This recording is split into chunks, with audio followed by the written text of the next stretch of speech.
হরে কৃষ্ণ। প্রণাম সবাইকে। আদি পর্ব চলছে, আদি পর্ব থেকে দ্বিতীয় অধ্যায় মহাভারতের।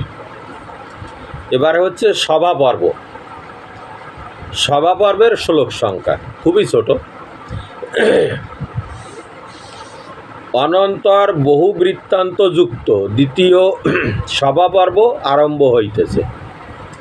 পাণ্ডবদিগের সভা নির্মাণ, কিঙ্কর দর্শন, দেবর্ষি নারদ কর্তৃক ইন্দ্র প্রভৃতি লোকপালগণের সভা বর্ণন, রাজসূয় মহাযজ্ঞের আরম্ভ,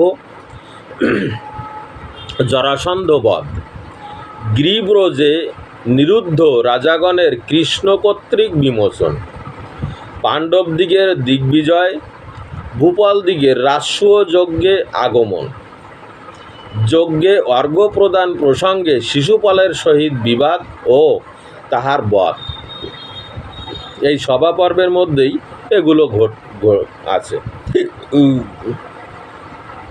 পাণ্ডবদিগের রাজসূয় যজ্ঞে তাদৃশ্য সমৃদ্ধি সন্দর্শন করিয়া দুর্যোধনের বিবাদ ও ঈর্ষা, ভীম কর্তৃক সভা মধ্যে দুর্যোধনের প্রতি উপহাস ও তাহার ক্রোধ, তন্নিবন্ধন দ্যূতক্রিয়া, ধূর্ত শকুনি কর্তৃক দ্যূতক্রিয়ায় যুধিষ্ঠিরের পরাজয়,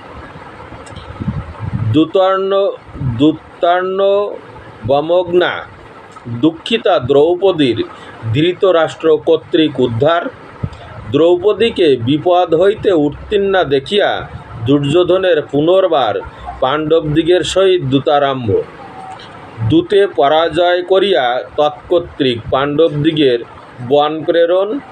মহর্ষি বেদব্যাস সভা পর্বে এই সকল বর্ণনা করিয়াছেন। এই পর্বে ৮৭টি অধ্যায় এবং ২,৫১১ শ্লোক আছে। এটা হলো সভা পর্ব।